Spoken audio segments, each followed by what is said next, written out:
But the turbo's a good lifesaver in the middle of your service day. Yeah. I usually, what I did last summer, Renars, when I had a turbo, I put the turbo in. If they didn't want to pay the difference for the 5-year warranty that that product offers, I would put it in, and then I'd say I have to order it, because I don't have it on the truck, and then you circle back. But usually, they don't want to waste any of your time, so they'll pay the whatever difference is in price usually, especially if it's 95-degree day. If that's what's keeping them from being comfortable.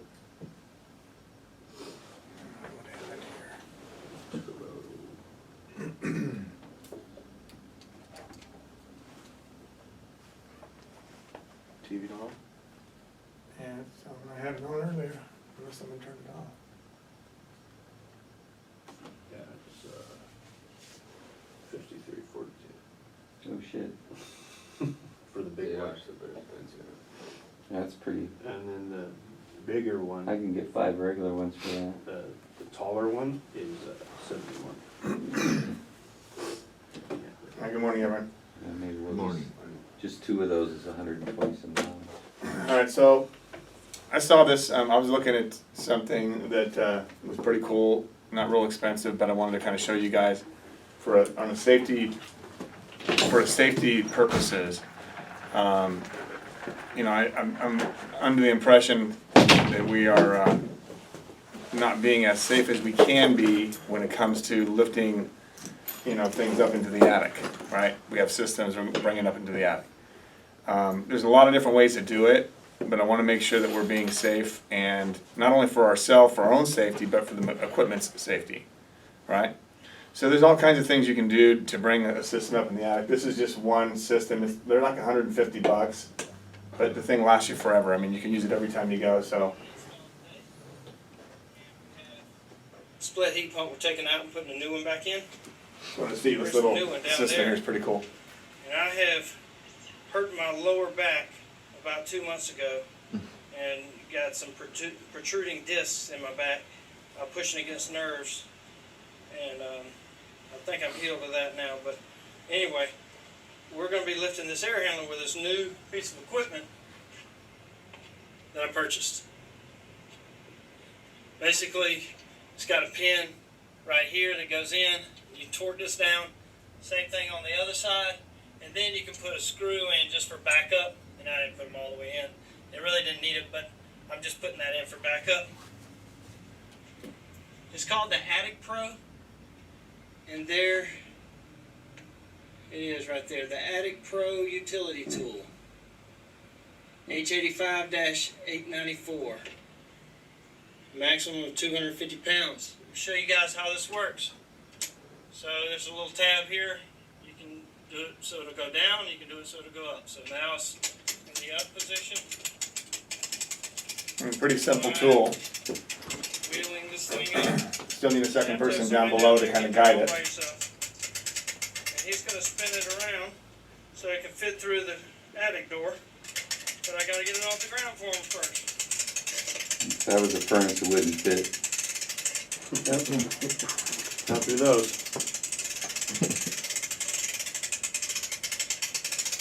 They make an electric one We too. doing okay? But the one thing I wanted to show you, see how they have the, yeah, they I own do. that one. See how they have the straps on there? Yeah. Okay, they have it strapped all the way on all 4 sides so that it's kind of balanced in the middle so that it's not hanging on one side or whatever. Okay. That's one way of doing it. Another way is, I mean, you can even put screws if you're using a strap across the top, one on each side so that it's balanced in the middle. But you want to make sure that when you're strapping it in a way that it's going to come straight up as well. Yeah. If you're using this, or if you're using just a pulley, or whatever you're using. But there's really no, you know, back braking being down here. It's just kind of guiding it up. Real easy way to do it. But you can see how he has it strapped. It's all the way centered in the middle, being lifted up that way. So it doesn't get banged around and knocked around and all that good stuff. Kind of liking that right there. They don't want to move the frame. When Right. you push one side frame, everything is moved. That's why they Okay. Right. hang it like a basket switch or this. a bucket, whatever, gallons from this side.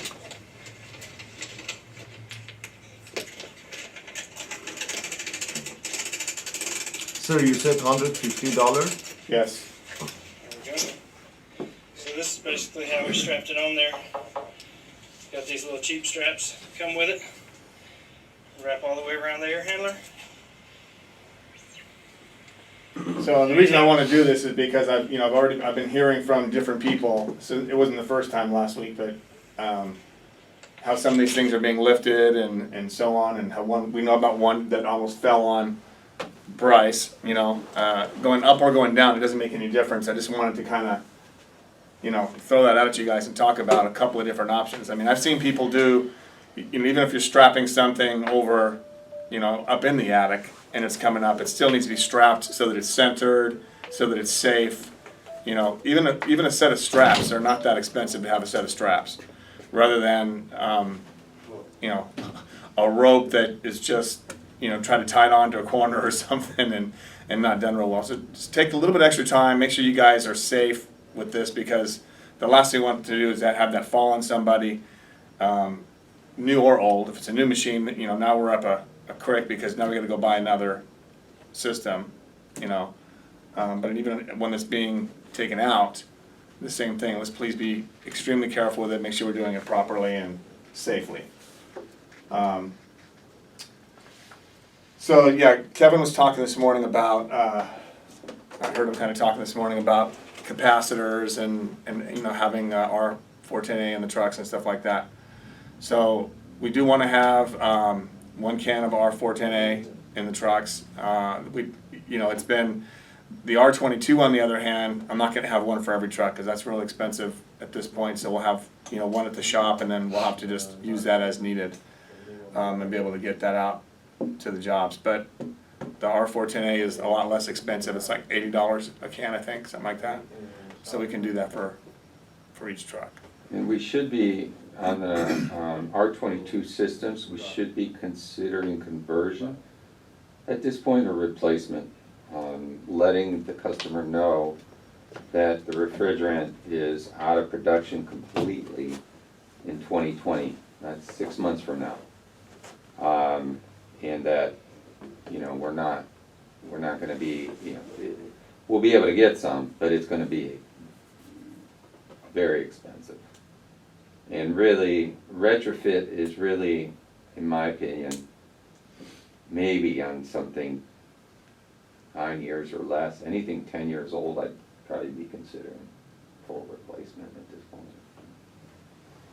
So, Okay. but again, that would be turning over your lead to your field advisor, and just that should be a turnover, in my opinion. So. Okay. Yeah. If we can talk with customer and then talk about replacement gas freon. How about that, sir? Like, we have R22. Natural gas? No, I mean freon.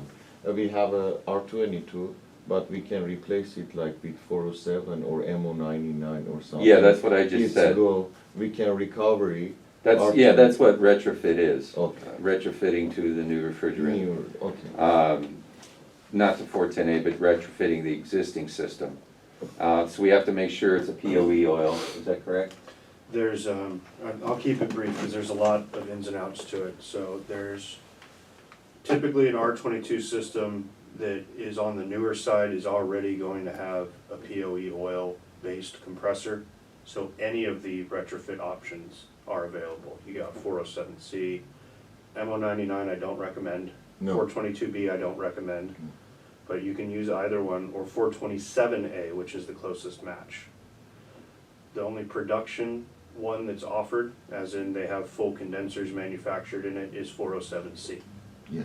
So you can buy a complete brand new Coleman EVCON unit that's not charged with any refrigerant except for like a couple of pounds.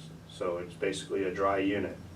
So you're gonna sell, 15 pounds of refrigerant with that as well. Because the condenser's not charged or anything. Like a normal condenser has like 15, 20 feet of line set charge in it already. But again, like Kevin said, that's a turnover. If you're not super familiar with what conversions work in certain situations, that's definitely a turnover. Even I turn them over. Yeah, Because- irregardless, anytime we get into a large decision like that, which that's a pretty significant decision.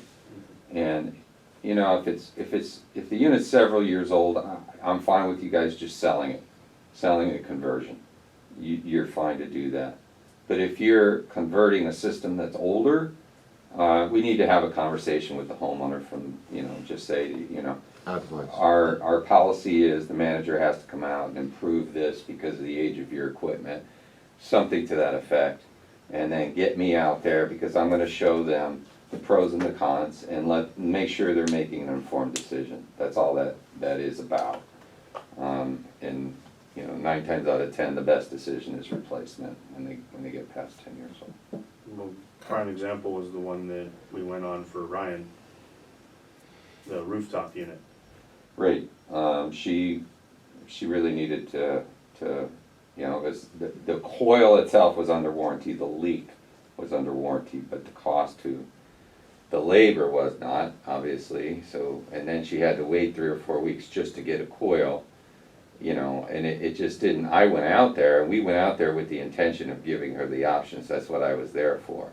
And she told me right up front, I am not buying a new piece of equipment, and I said, that's fine, I'm just here to explain to you what the decision that you're making today, and you fully understand that decision. Guess what? She wound up buying a new piece of equipment. She didn't want to buy one, but she realized that that was the better choice, and she bought one. So when people tell you, I am not, they're just uninformed. That's all it is, and don't take it personally. They just When I hear I am not, I go, oh, you're not. and that really is the time to make sure that you get, you know, one of the field advisors, myself, or whomever out there, you know, to really make sure they understand the decision they're making. Okay. All right, so I wanted to bring up something here that make sure that everyone's on the same page with, because we have different levels of people that work for us that do different things. I mean, including some that are installers primarily, but they also do some service and repair and have some non-ops, and vice versa. We have some service techs that help out with installs. So I want to make it extremely clear, and then of course we have some people that are brand new that are kind of learning a little bit about plumbing, a little bit about HVAC, and helping wherever they're needed to be helped at. So I want to make sure that it's clear for everybody's sake going forward that we are a team, completely a team. If we have to bring plumbing people to help do an install or to do some help someone who's doing some service and repair, switching something out, whatever the case is, that's what we have to do. Especially as we get into the summer here, and we're going to be doing a lot of HVAC work, there's going to be a lot of crossover between sites.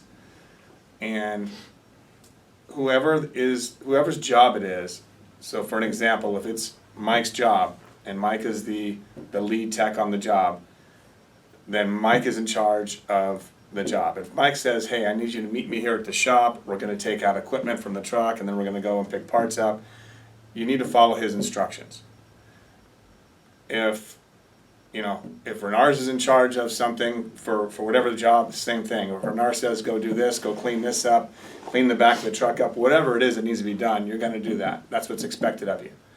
I don't care if you are the most senior tech out there and have been doing this for 50 years, you're expected to do whatever the lead person on that job is asking you to do. Without question, if there's a safety issue where someone's going to get hurt, obviously you might want to bring that person to the side and say, hey, do you mind if we do it this way? And do it in a, tell them in a nice way that's going to not be offensive, but, safety is important. One of the things that happened, a couple of things that happened recently are a little concerning, and I just want to throw them out there because some people coming from different backgrounds and different companies in the past are used to doing things a certain way. It doesn't mean that their way is wrong or their way is right. I'm not trying to go that way, but we do want to try to improve.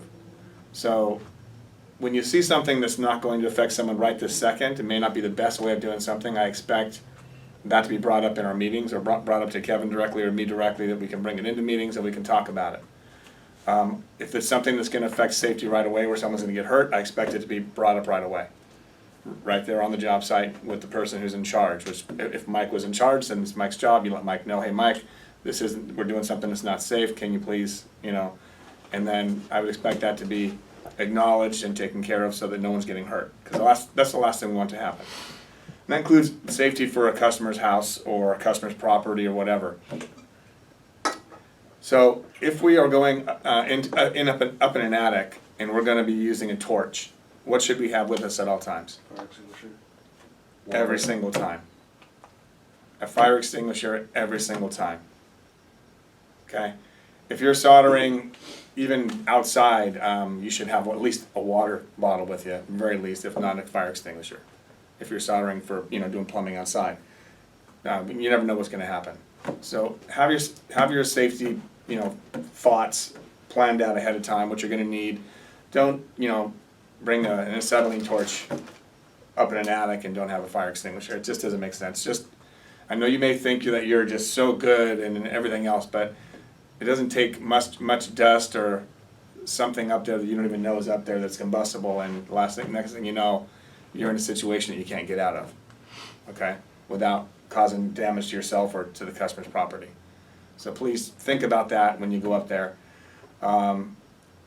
Wear gloves, do the things that you need to do to be safe. I don't need anybody getting hurt. We're gonna be busy. We can't afford to lose one of you guys, even for a couple of days, let alone for forever, because you get hurt, okay?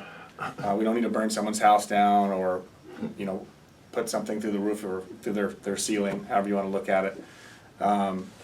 So I'm asking you to please be safe, but be respectful on the job sites.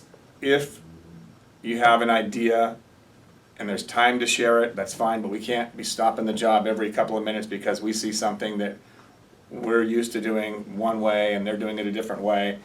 It's their job, they run the job. We can always help each other in our meetings on Tuesdays. Kevin's gonna be giving meetings. You talk to Kevin, talk to me. We can bring up things and we'll decide on what's gonna be brought up between the two of us or between, whatever's going on in the meetings. A little bit at a time, we'll improve. So anybody who has ideas, when you're out on a job site, let's say Mike is on a job that Edwin's on, and Edwin's in charge of a job. Just because Mike's a senior tech, Mike still needs to listen to Edwin and do what Edwin asks and help Edwin out the best he can, because it's expected both directions. And then if Mike sees something that Edwin's doing that Mike could do better or thinks is a better way of doing it, then we talk about that later on. We bring it up in a meeting. We can do it on the chalkboard here or the whiteboard. We can discuss it so then Edwin can learn, and then maybe Mike will learn something, because we can all learn something. And I want us to always have that open mind, that, we don't know everything, even though we've been doing this forever, we can always learn something. So be open to it, guys, because I really want us to improve as a team, as a company. And everyone has things that they can offer somebody else, but I don't want it to affect the job in a negative way. Let's get through the job, unless it's a safety issue. The rest of it gets brought up in, between myself and Kevin, and then we can help get that message brought to the rest of the team so that going forward, hopefully we have a better way of doing things and we can always continue to improve no matter what. Make sense? Okay, so I wanted to make that clear once and for all. I want to make sure that we're all understanding that we have to work together. It doesn't matter what it is. I don't want people making up their own minds and doing things their own ways. If whoever the person is in charge is the person in charge. If it's Ryan, if it's Renars, Mike, Edwin, whoever it is, Jesse. If Jesse's got a job and it's his job, then you do what he asks you to do. All right, because he's the one who's responsible financially for it. If he messes up, it's gonna cost him, and then we'll hopefully try to teach him in our meetings of what he could have done better, and move on, and next time maybe not have the same issues. Sure. Does that make sense? Yes. Everyone that seem fair to everybody? Yes. We have to work together. We don't have a lot of choices where we just have 15 guys sitting here saying, okay, I want to work. So if one guy can't get along with another guy and doesn't want to do it his way and so on, we're not going to get anything done this summer, and it's going to be hell, and I don't want it to be that. So if you have an issue with any one of the co-workers for any way anything's going on, you come to myself or Kevin, let us know. Come to me first, hopefully I can deal with it. Kevin's gonna be busy, but and I'll take care of it, and we'll move on. Okay? Anything you have, Kevin? No. All right. Good. Ryan's not here today. Sarah went straight to her job. Well, Ryan isn't here? You know, he says he's ate something bad or something, he's not feeling well, Okay. about 10 minutes, 15 minutes ago.